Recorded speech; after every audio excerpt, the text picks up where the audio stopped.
coming here, but you can tell even from a mile away how big that river must be across. That's a big river. They say that during World War II, German submarines came up the St. Lawrence River as far as the Quebec City area, which is where we are here now. And just to have a look around and see if there was anything worth blowing up, I guess, but they decided the French farms weren't worth the torpedoes and the missiles, so they went back and no harm was ever done. Good morning. Here's one of the problems I have with how the Canadian truck driver is treated right here. This is a Petro-Can where I stopped to fuel last night and sleep, and it was glare ice when I came in here, and this morning it's still glare ice. They haven't put any salt or sand on it at all. They've just left it, and it's a miracle that nobody didn't slide into one another last night getting in and out of here. Maybe they did, I don't know, but you know, it's stuff like that makes you wonder how big a priority we are. And you know, it's dangerous just even walking up to the store to get a coffee this morning. You need skates on, and that's easily rectified. You'd never see that in the States, but down here they just don't seem to care enough about us to take care of stuff like that.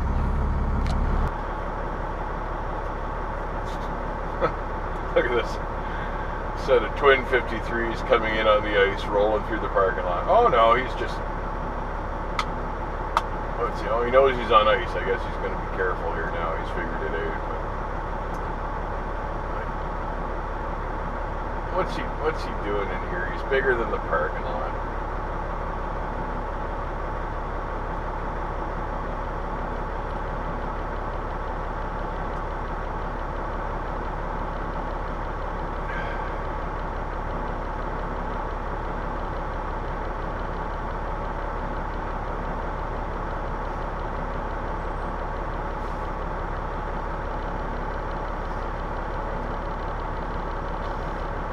Got it all screwed up here now.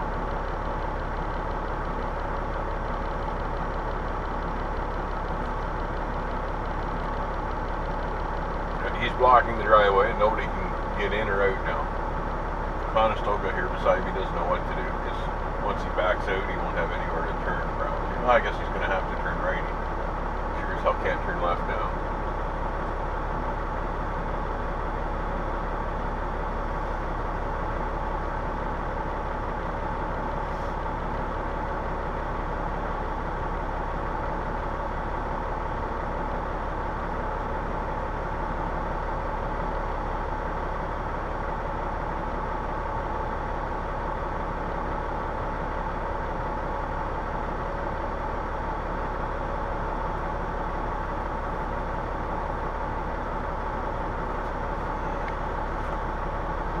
Early morning confusion in the parking lot with twin 53s.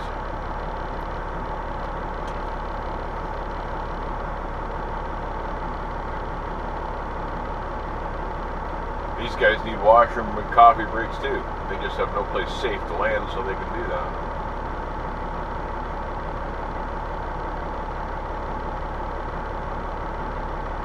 Oh God, there's two of them. Oh, got a convoy. That'll really screw up the parking lot. Good idea.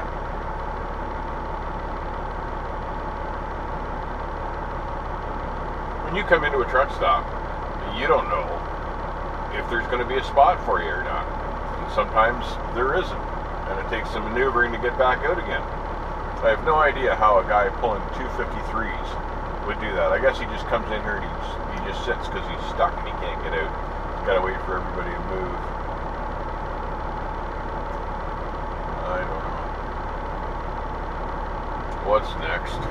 Well, after slip sliding my way across the ice in and out of the truck stop to get a coffee, I made it back without breaking my neck, and when I get back, look at this. One of these meatheads has dropped his converter right in the driveway, probably because that was a convenient spot for him. It's right in front of a couple of us, and I can get around it all right, but like right out in the middle of the parking lot.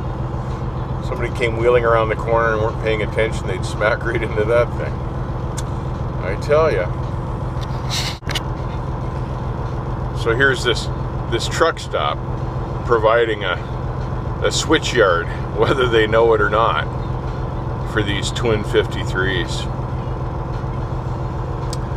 What was the phrase? Infrastructure. No infrastructure for these things. So I hear these guys have just picked this truck stop to do trailer breakups and switches.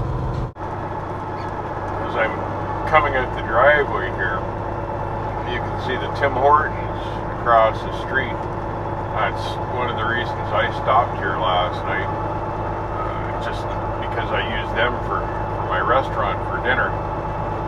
Tim Hortons don't have truck parking, of course, but they're some of the best food deals on the road up here.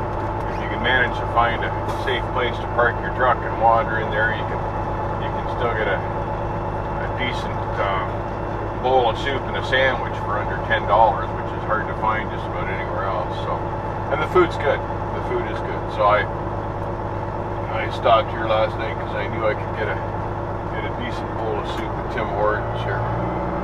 See if we can get out of here and back onto the highway.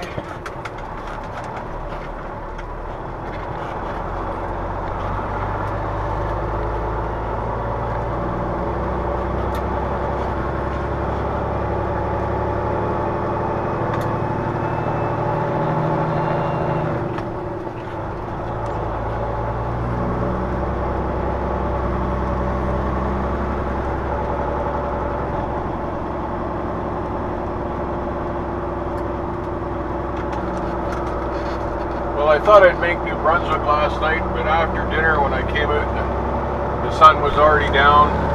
This is moose territory, and I thought, nope, that's good enough for tonight.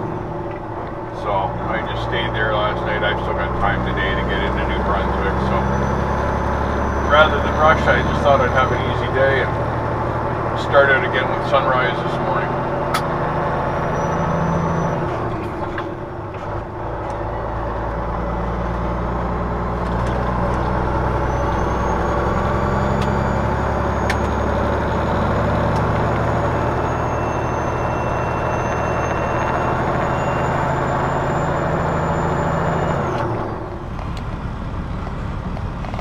Morning from St. John, New Brunswick. I thought I'd give you a shot of the harbor here by Irving Oil as we get ready to go this morning. Those are some pretty fair-sized boats. You don't see that very often. We're just getting ready to go here and heading back up to Anjou, Quebec.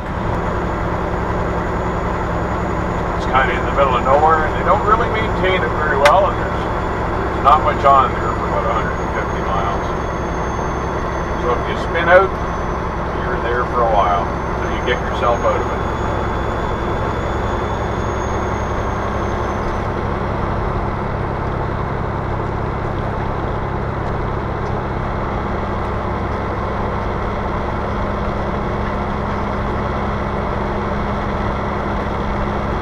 Looks like it's going to be another really nice day here. It's cold, but no snow. The Buffalo area is shut right down with snow. They've got between 4 and 6 feet of snow, which is part of the reason I came this way over to New Brunswick rather than cut through the States, because the eastern seaboard is just getting hammered with a blizzard the last few days or so. And as you can see, I've really encountered in 0.8 miles, no weather at all. Take exit 114, on right, to Highway 7.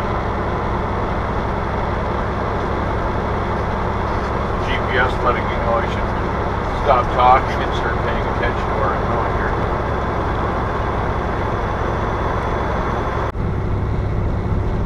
And New Brunswick, as you can see, is a very pretty place. As most places are when you get away from the big cities, if you can get away from the ugly towns and cities that they've built into the country, it's usually something nice to see. And New Brunswick is very nice, and it's not heavily populated, so more forests and hills than anything else. And, I like that.